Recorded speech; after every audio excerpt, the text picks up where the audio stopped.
몇 페이지 하실 차례죠? 거기에 보시면은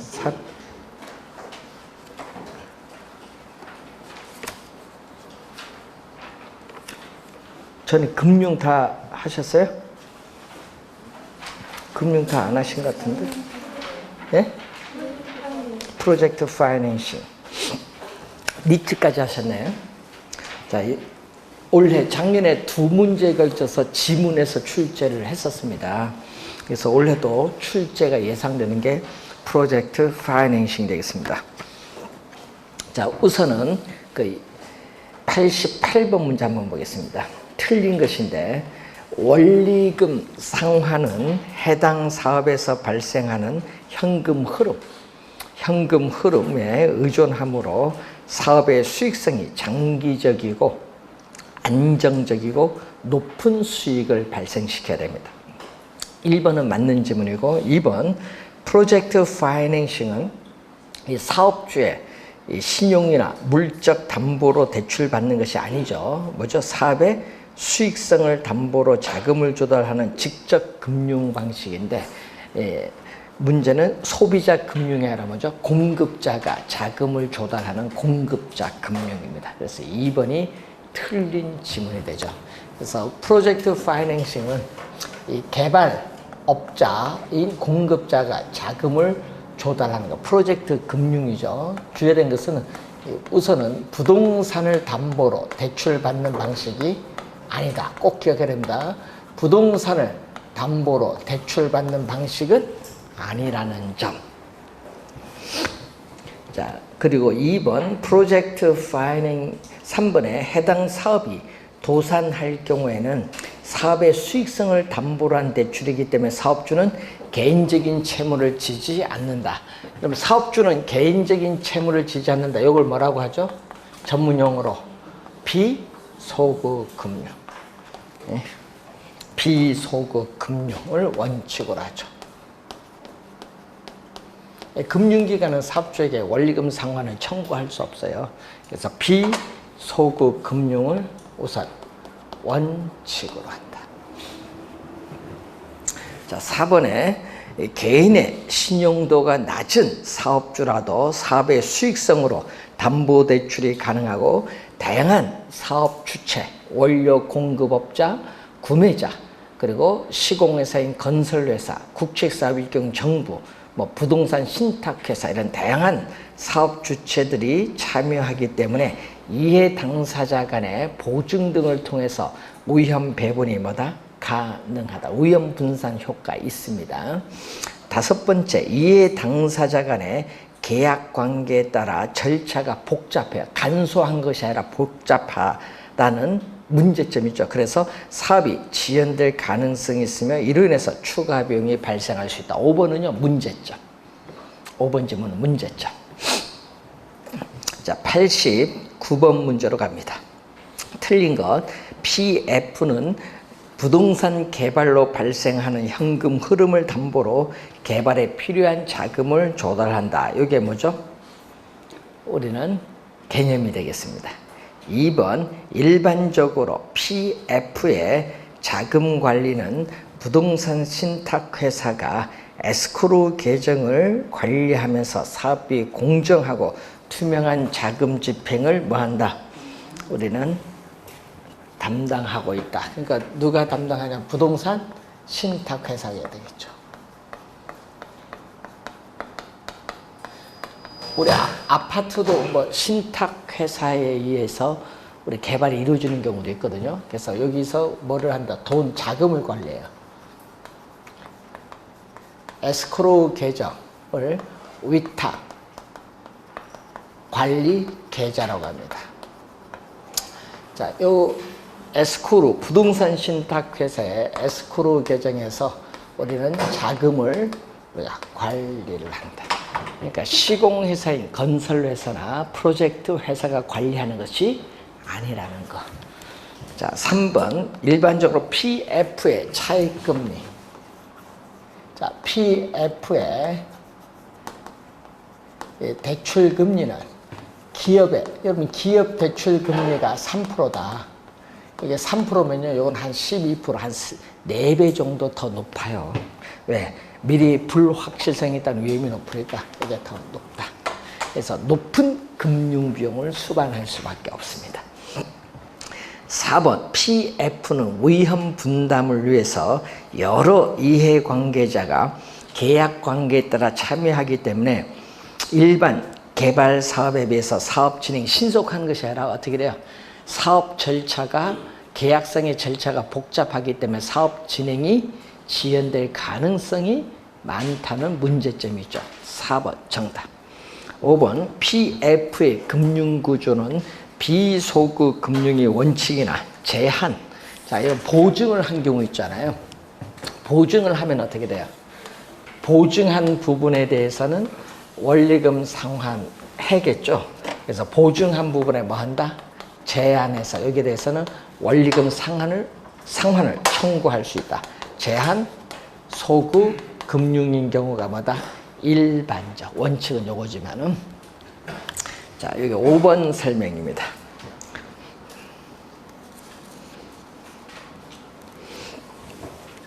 자, 91번 문제로 갑니다. 프로젝트 파이낸싱은 이 기업 금융에 비해서 이해 당사자들인 사업주와 대주단은 금융기관이죠. 다양한 유용성을 제공하고 있다. 이 사업주의 유용성에 관한 설명으로 틀린 것은, 자, 다양한 이해관계를 가지고 있는 당사자들의 협상이기 때문에 오히려 금융 절차가 단순한 것이 아니라 뭐다? 복잡합니다. 그래서 1번은 틀린 지문이 되겠죠. 바로 2번 회계 처리상의 이점이 있어요. 즉 뭐자, 여러분이 사업주는 자신의 재무상태표상의 부채로 우리는 회사채를 발행해서 자금을 조달하는 게 아니죠. 그래서 장부 외에 자금을 조달하는 효과이기 때문에 기존에 대출받은 금액보다 더 많은 대출을 받을 수 있거든요. 채무, 부채를 수용할 수 있는 능력이 이전보다 더 높아진다. 이거는 뭐죠? 사업주가 가지는 또 장점이 또 나오죠. 2번, 사업주가 가지는 장점이에요. 3번, 프로젝트가 충분한 현금 흐름을 산출하지 못할 때 발생하는 위험의 전부 또는 이 일부를 누가? 대출 금융기관이 또 부담을 하겠죠. 자, 사업주의 기존 사업으로부터 독립된 프로젝트의 금융 지원이 가능한 독립의 동그라미죠. 그래서 여러분이 이 사업주가 이 출자를 통해서 우리는 특정 프로젝트 개발 사업을 위해서 프로젝트 회사를 만들었죠. 예? 그래서 특정 뭐 유전 개발 사업 이런 것처럼 특정 프로젝트 개발 사업을 위해서 이제 만든 건데, 문제는 서로 이게 독립이다. 회계적, 법률적으로 독립적인 회사인 뭐를 하나 만든다. 이렇게 특수 법인을 이렇게 하나 만드는 겁니다. 독립이란 걸 주의 좀 해두시고. 자, 5번 세제상 혜택이 존재하죠. 왜냐? 장비나 시설에 소요되는 자금을 조달하기 위해서 리스를 이용하면요, 리스를 하게 되면 리스 하는데 드는 비용은 뭐 한다? 세공제가 되죠. 세제상 혜택이 있습니다. 자, 92번 틀린 것. 특정 프로젝트로부터 향후 일정한 현금 흐름이 예상되는 경우에 사전 계약에 따라 미래에 발생하는 현금 흐름과 사업 자체의 자산을 담보로 자금을 조달하는 기법 PF의 개념이 나와 있습니다. 일반적으로 기업 대출보다 금리 등이 높기 때문에 사업이 성공할 경우에는 해당 금융기관은 어떻게 높은 수익을 얻을 수가 있죠. 자, 프로젝트 금융의 자금은 건설회사 또는 시공회사가 자체 계좌를 통해서 관리한다 하니까 관리한다? 부동산 신탁회사가 위탁관리 계좌를 통해서 자금을 관리합니다. 그래서 틀린 지문이 3번이 정답이 되겠고, 프로젝트 금융이 부실화되면요, 대출해준 금융기관도 부실 채권이 발생하기 때문에 또 부실이 어떻게 발생하겠죠. 그래서 4번 맞고 5번 비소구 또는 제한소구 금융의 특징을 가지고 있습니다. 자, 93번 문제로 갑니다. 자, 이 프로젝트 파이낸싱에 관한 설명으로 옳은 거죠. 옳은 것을 모두 고른 건데 단 프로젝트 사업주가 프로젝트 회사를 위해 보증이나 담보 제공을 하지 않는다. 이 말은 뭐죠? 보증이나 담보 제공을 하지 않는다는 것은 제한소구 금융이 아니라는 거. 제한소구 금융이 아니라는 겁니다. 자, 기업. 일정한 요건을 갖춘 프로젝트 회사는 법인세 감면 혜택 받을 수 있습니다. 기업 맞는 질문. 는 프로젝트 사업주의 재무상태표에 해당 부채가 표시되지 않죠. 예? 그러니까 부외 금융효과에 해당 부채가 표시되지 않은 건 부외 금융효과. 니은은 부외 금융효과를 얘기하죠. 누구로? 이 프로젝트 이 회사의 뭘로? 재무 상태표상에 뭘로? 부채로 뭐를 발행한다? 회사채를 발행한다. 그러니까 여러분이 사업주가 발행하는 것이 아니라 프로젝트 회사의 재무상태표상에 부채로 회사채를 발행하는데 회사채를 발행하는 것은 우리는 직접 금융, 간접 금융이 아니라 직접 금융이다. 직접 금융 방식에 의해서 자금을 조달한다. 자, 디귿, 금융회사는 담보가 없죠. 미래의 수익성을 담보를 하잖아요. 위험이 높은 반면 당연히 대출 이자를 뭐다? 기업 대출금 높게 하죠. 그래서 담보가 없어요. 뭐죠? 특정 프로젝트 개발 사업의 미래의 뭐를 담보로 한다? 수익성을 담보로 하죠. 미래의 수익성, 사업성을 담보로 한다. 담보로 회사채를 발행합니다. 미래의 수익성, 이걸 담보로 한다는 거.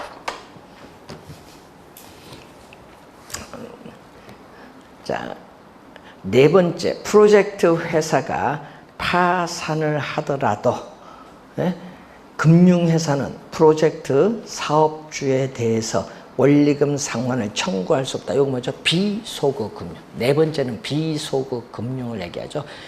5번 정답. 옳은 거 4개 다 맞는 지문이 되겠습니다. 자, 94번 틀린 걸 묻습니다.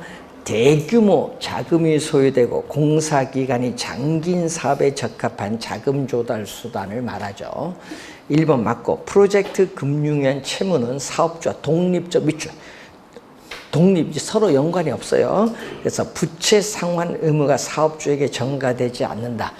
사업주에게 전가되지 않는다. 뭐 사업주는 개인적인 채무가 없는 비소구 금융원칙. 누가 책임을 지는 거예요? 프로젝트 회사가 책임을 지죠. 그래서 2번 맞고 3번 사업주가 이미 대출 한도를 넘어섰거나 대출 제약 요인이 있는 경우에도 가능하죠. 왜? 사업주가 자금 조달하는 게 아니기 때문에. 자, 네 번째, 해당 프로젝트가 부실화되더라도 대출 기관의 채권에서 영향이 없다. 틀렸죠? 여러분, 여기 부실화되면은 어떻게 돼요? 회사채를 어떻게 돼요? 인수한 금융기관도 어떻게 돼요? 부실 채권이 발생하기 때문에 채권 회수에 영향이 있다 없다? 있죠. 그래서 회사채를 인수한 A 은행, 한 은행이 인수하면 너무 위험이 높으니까 오염을 분산하기 위해서 이렇게 여러 은행이 대주단을 형성해서 뭐를? 회사채를 인수하는 거죠. 부실채권이 발생할 수 있습니다. 자, 5번 프로젝트 회사는 법률적, 경제적으로 완전히 독립의 동그라미, 독립적인 회사이지만 이해 당사자 간의 이견, 서로 다른 견해가 있을 경우에는 뭐가 된다? 사업의 지연을 초래할 수 있다. 자, 기본 개념 좀 우선 확인을 해 두시고, 원래 PF, 니츠 두 개는 상당히 중요한 시험 출제 단원입니다. 꼭 잘 정리를 좀 해 두시면 되겠습니다.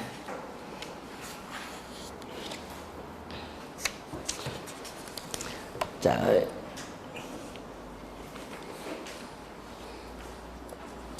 개발로 한번 넘어갔습니다. 자, 여러분 교재 386페이지의 4번 문제로 한번 가겠습니다. 자, 부동산 개발에 관한 설명으로 틀린 것은, 자, 부동산 개발은 인간에게 생활, 작업 및 쇼핑, 레저 공간을 제공하는 것을 목적으로 한다. 2번, 부동산 개발은 토지의 효용, 증진을 도모하나 미래의 불확실성으로 인해서 항상 위험이 수반되고 있습니다. 맞고, 부동산 개발은 토지, 자본, 노동, 기업가적인 능력인 경영이라는 여러 가지 요소의 결합이 필요하다. 그게 누구 의견에? 예? 3번 질문은요, 부동산 개발의 개념에서 3번 질문은 누구 의견이냐 하면요, 월포드의 의견에. 위치가 고정된 토지에 노동, 자본, 경영, 기업가적인 능력이 뭐다? 경영이 결합이 된 것으로 개발. 누구 의견에? 월포드의 의견에. 3번은. 4번, 부동산 개발은 건축 행위가 필연적으로 수반. 여러분, 필연적으로 밑줄. 여기다가 틀렸어. 여러분, 토지를 조성하는 것도 개발이야. 토지를 조성하는 건 건축 행위가 들어가야 안 들어갑니까? 안 들어가잖아요.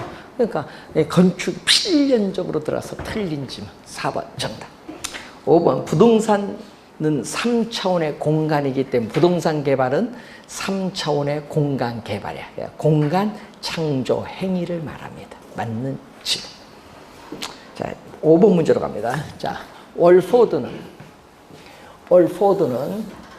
부동산에 있어서의 개발 과정을 우리는 7단계로 나타나죠. 첫 번째는 뭐죠? 어떠한 형태의 개발을 하고 개발된 공간을 어디에 위치하느냐, 구상, 아이디어 단계고, 두 번째가 예비적 타당성 분석 단계. 예비적 타당성 분석 단계를 지나서 세 번째는 적정한 부지를 모색 확보하는 부지 구입 단계로 가죠. 그래서 여러분 시험 문제는 우선은 요 내용을 또 자주 나오는데, 거기 박스 한번 봅니다. 개발 방향을 설정하기 위해서 개발 사업 시행 이전입니다. 시행 이전에 개발 여건 및 개발 잠재력이 있는지 여부를 분석합니다. 자, 개발 아이템, 어떤 개발 할 거냐, 그리고 우리는 개발 규모, 소규모냐 대규모냐, 개발 규모를 결정하고 사업의 타당성이 평가하고 시설 종류의 배치 및 동선, 움직이는 동선 계획 등을 통해서 보다 사업을 구체화시키는 단계는 요거 예비적 타당성 분석 단계입니다. 2번이 예비적 타당성 분석, 4번이 정답인데, 그래서 여러분 개발 사업으로부터 미래에 예상되는 현금 수입과 현금 지출을 계략, 정밀하게 분석하는 것이 아니라 계략적으로 추계를 해서 사업성이 있는지 없는지 여부를 미리 검토하는 단계입니다. 자, 4번 정답이 되겠고, 자, 6번 문제로 갑니다. 자, 또 월포드는 부동산 개발에 따른 위험을 크게 또 뭘로 나누죠? 세 가지. 법률적 위험, 또는 법적 위험, 그리고 시장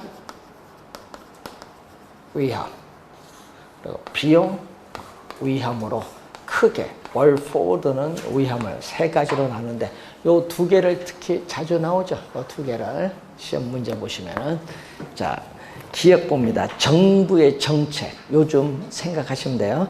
또 용도, 지역, 지구조 같은 토지 이용 규제의 변화로 인해서 발생하는 것은 무슨 거? 법률적 위험. 예.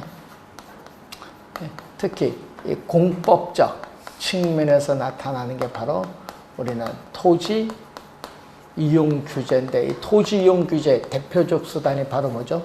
용도, 지역, 지구제가 되겠지. 사법적 측면에서는 소유권 관계, 개발에서는 상당히 중요하죠. 토지 소유권 관계. 기억은 법률적 위험. 니은 개발된 부동산이 분양이나 임대가 되지 않거나 계획했던 가격 이하나 임대료 이하로 매각되거나 임대되는 경우, 이것은 무슨요? 시장 위험. 시장의 불확실성으로부터 개발업자에게 지우는 부담입니다. 세 번째, 인플레이션, 물가가 지속적으로 상승하는 인플레이션이 심할수록 개발 기간이 연장, 길어질수록 어떻게 추가적으로 비용이 더 들어가겠죠. 비용상의 위험은 더 커진다. 1번 정답이 되겠습니다. 요 세 가지를 다 물었습니다. 시험은 특히 요 두 가지를 많이 내요. 특히. 자, 7번 부동산 개발의 시장 위험에 해당하지 않는 것. 자, 이번 경기 침체로 인해서 공실률이 증가를 해서 임대료가 하락하다든지 대출 금리가 상승한다든지 공사 자재 가격이 급등하는 거, 이런 건 다 시장 위험인데, 행정 인허가에 따르는 불확실성은 법률적 위험. 인허가는 법률적 위험.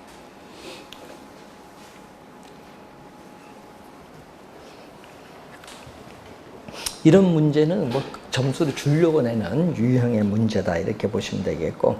자, 8번 문제 봅니다. 틀린 거.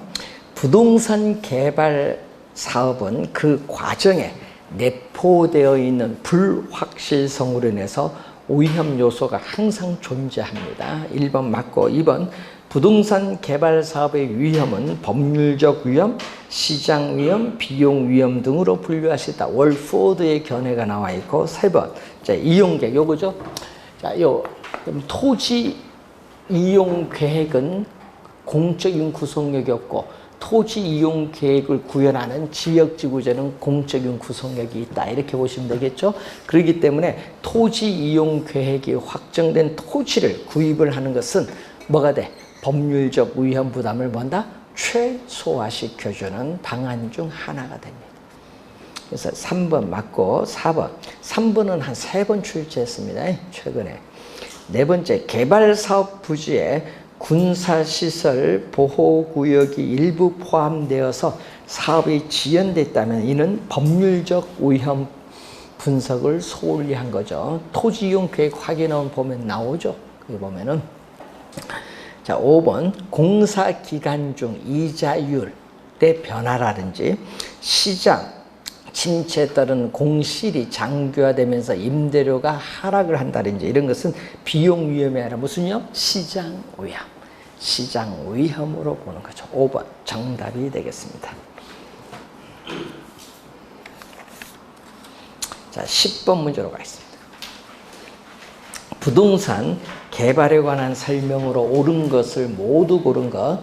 자, 시장성 분석인데, 또 월포드는, 자, 또 월포드는, 우리 월포드 견해가 원래 좀 중요하죠.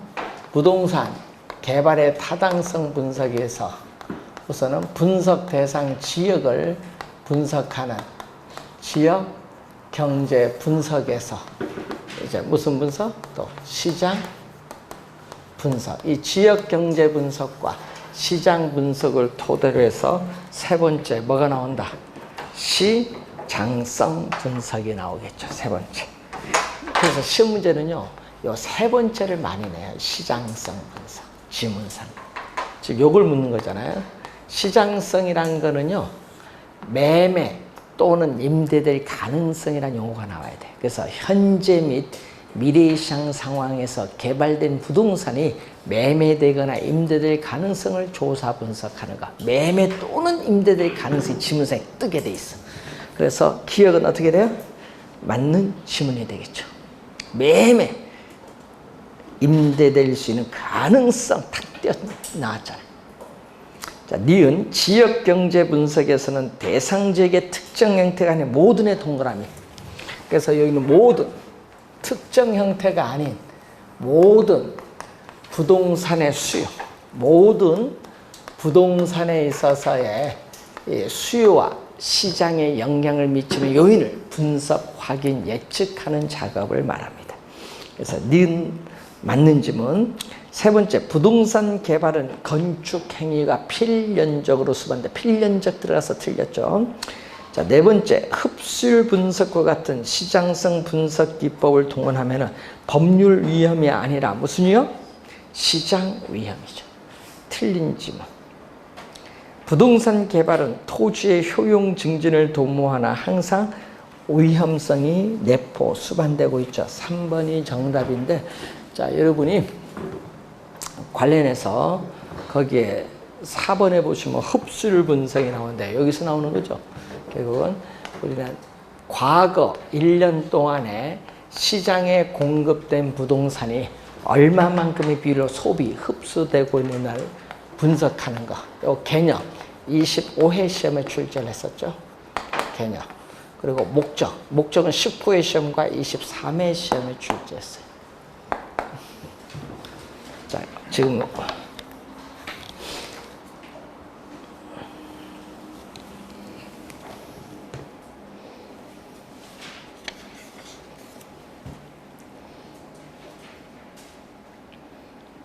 자, 13번 문제로 가겠습니다.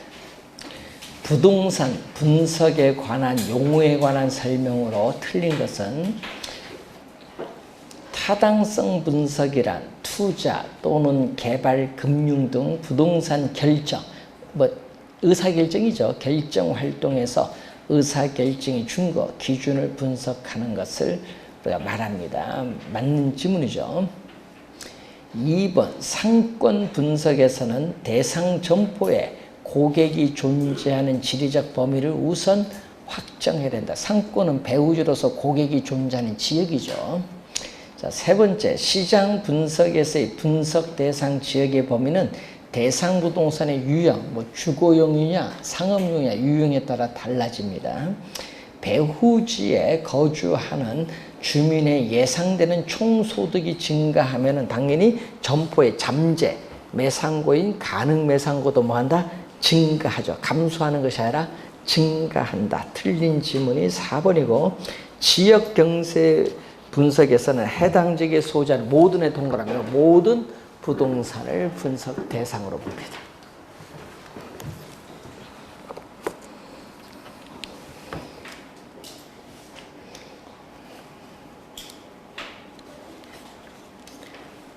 자, 17번 문제로 가겠습니다.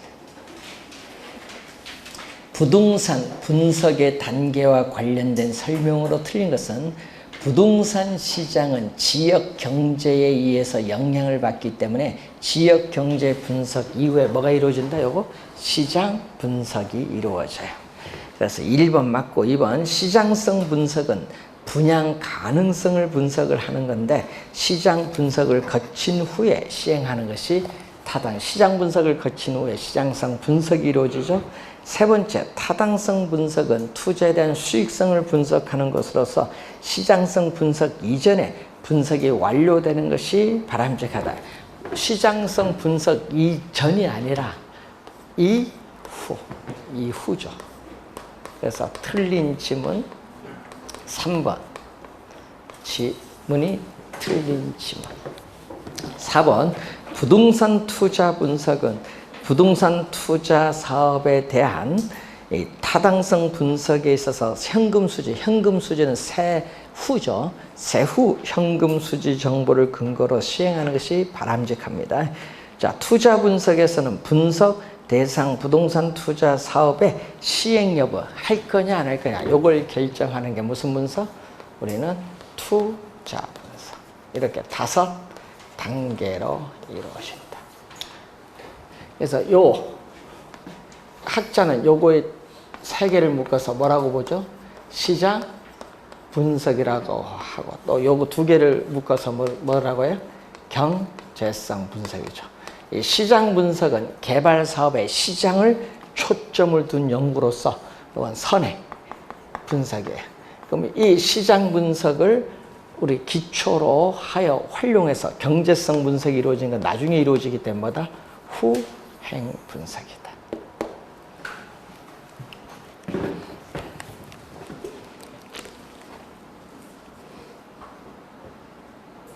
자, 18번 문제로 갑니다.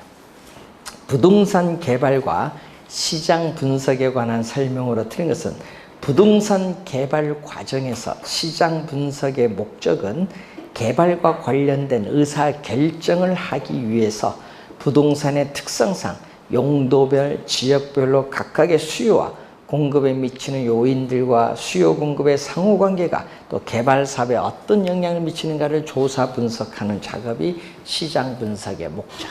1번 맞고요. 2번 시장성이 나왔죠.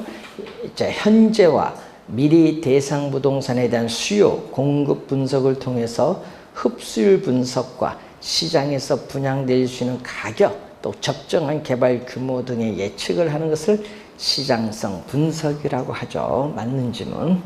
지역 경제 분석은 지역의 경제 활동, 지역 인구와 소득 등 대상 지역 시장 전체에 대한 총량적 지표, 뭐 인구, 고용, 소득 등의 뭐를 가지고 총량적 지표를 가지고 분석해.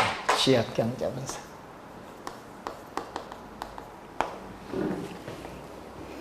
자, 4번 정답인데 부동산 개발 과정의 시장 분석은 속성상 지리적 공간적 범위에 국한되지 않으며 하니까 틀려.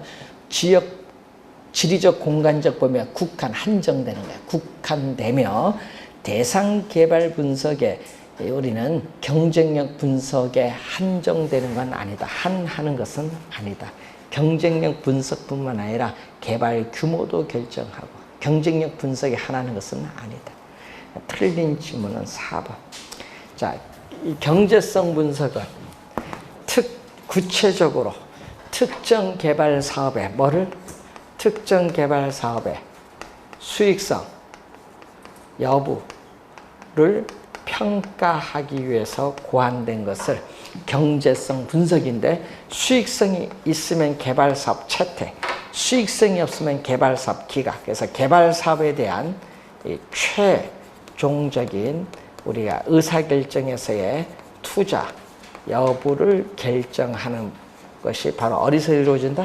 경제성 분석에서 이루어진다. 자, 19번 문제. 자, 아파트 재건축 사업 시에 조합의 사업성에 긍정의 동그라미, 긍정적 영향을 주는 요인. 이런 문제는 하나 잘못 생각하면 틀리는 문제입니다. 자, 건설 자재 가격이 상승하면요, 건축비가 상승하기 때문에 조합의 부담이 증가하죠. 이때는 뭐다? 부정적 영향.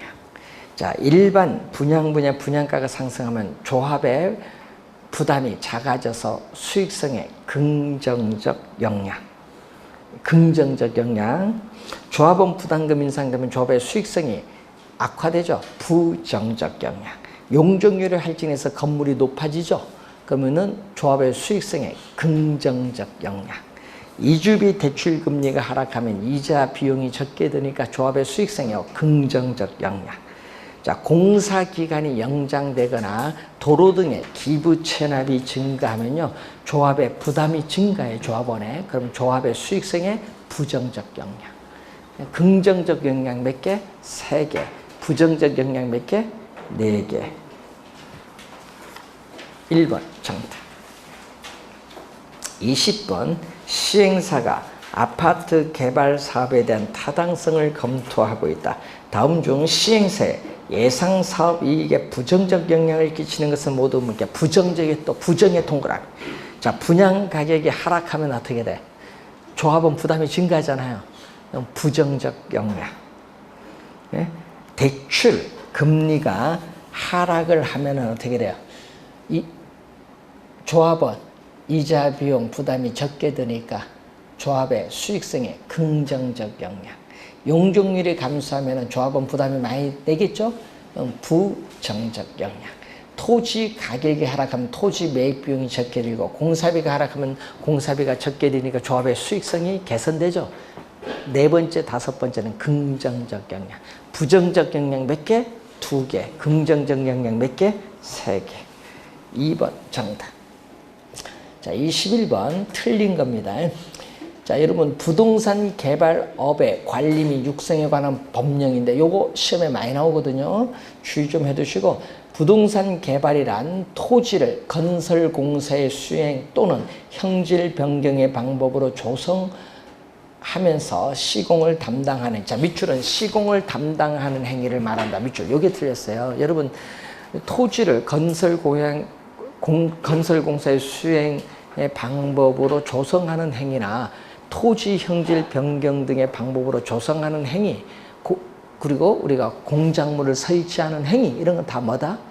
우리는 개발이 되는데 시공을 담당하는 행위를 제외한다. 예? 그래서 여러분 항상 요걸 명심해야 돼. 단 시공을 담당하는 행위는 뭐다? 제외한다. 제2조에 나오거든요. 담당하는 행위. 제외. 시공을 담당한 행위는 뭐한다? 제외한다. 아주 주의 많이 해야 됩니다. 1번 질문. 1번 정답이 되어 있습니다. 2번 부동산 개발업이란 타인에게 공급할 목적으로 부동산 개발을 수행하는 업. 맞는 질문이고, 3번에 공급의 개념이 나오죠. 부동산 개발을 수행을 하여 그 행위로 조성, 건축, 대수선, 리모델링, 용도 변경 또는 설치되거나 될 예정인 부동산, 그 부동산의 이용권으로서 대통령령으로 정하는 권리의 정부 또는 일부를 타인에게 우리 판매 또는 임대하는 행위를 공급이라고 해요.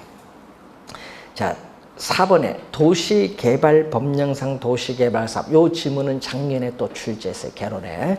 4번 지문은 도시개발구역에서 주거, 상업, 산업, 유통, 정보통신, 생태, 문화보건 및 복지 등의 기능이 있는 단지 또는 시가지를 조성하기 위해서 시행하는 사업을 도시개발사업. 맞는 지문이고, 5번 우리 도시 및 주거환경정비법령상 건축물이 훼손되거나 일부가 멸실되어 붕괴 또는 그 밖에 안전사고의 우려가 있는 건축물은 노후불량 건축물 개념이 나와 있습니다. 여러분이 4번은 작년에도 출제한 지문이라고 1번 많이 나오거든요. 2번은 한번 또 3년 전에 출제했어요. 그래서 하여튼 1번 지문 주의해야 됩니다. 저는 1번 지문 내고 싶어요. 맞나?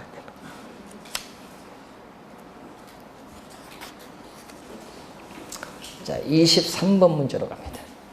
부동산 개발에 관한 설명으로 틀린 것은 부동산 개발은 사회적 수요와 환경의 변화에 따른 토지의 최유효 이용을 위한 시장의 적응 과정이라고 할 수 있다. 개념이 나와 있고, 2번 프로젝트 파이낸싱은 사업주의 신용이나 부동산을 담보로 대출하는 것이 아니라 사업성을 기초로 자금을 조달하는 방식. 개념이 나와 있죠.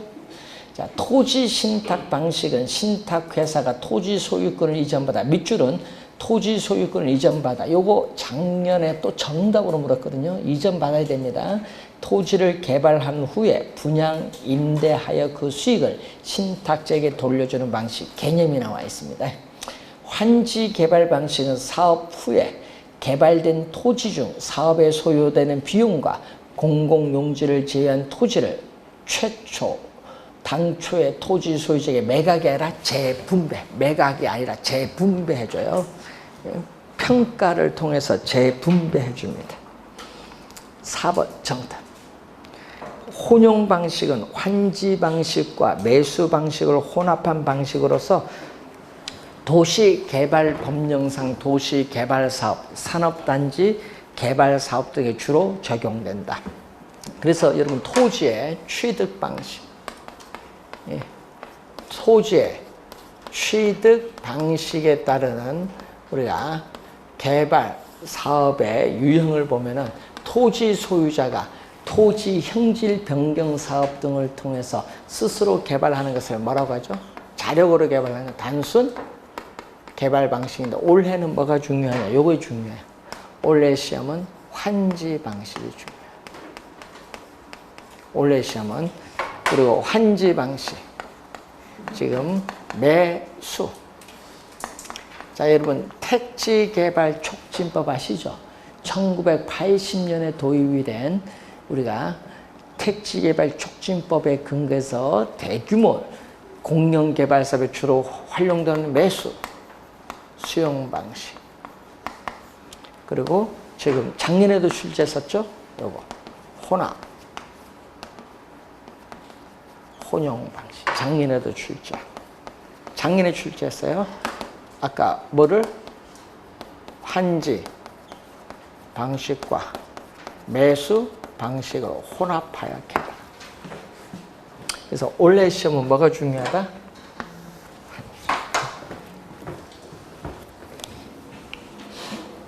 자, 24번 주택정책과 관련하여 다음에서 설명하는 도시 및 주거환경정비법상의 정비사업 세 가지 있죠. 뭐가 있어요? 주거환경 개선사업, 재개발사업, 재건축사업 세 가지가 있어요.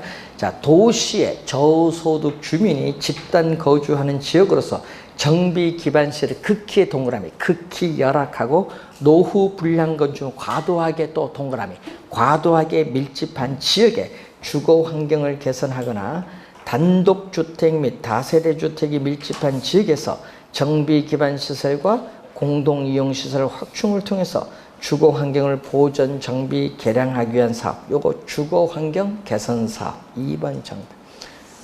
여러분 거기서 아까 극히와 과도하게가 빠지면요 재개발 사업으로 가는 겁니다. 자, 25번 택지 개발 방식 중 환지 방식에 관한 설명으로 틀린 것을 모르고는 것. 여러분 사업자로서는 상대적으로 사업 시행이 간단하고 용이하다가 아니죠. 사업 시행이 간단하고 용이한 건 뭐예요? 네? 수용 방식이에요. 여러분 환지는요 이 개발 사업의 토지 소유자의 의견 조정이 쉽지가 않아서 개발 사업이 지연이 돼요. 절차가 복잡해요. 그러니까 틀린 지문. 개발 이익은 토지 소유자와 사업자 등이 향유합니다. 그래서 이 니은은 맞는 지문이 되겠고, 사업자의 초기 사업비 부담이 크고 토지 소유자의 저항이 심할 수 있다. 이거는 수용 방식이에요. 환지 방식이 아니죠. 수용 방식이죠. 그냥 환지 방식 설명 아니죠. 틀린 겁니다.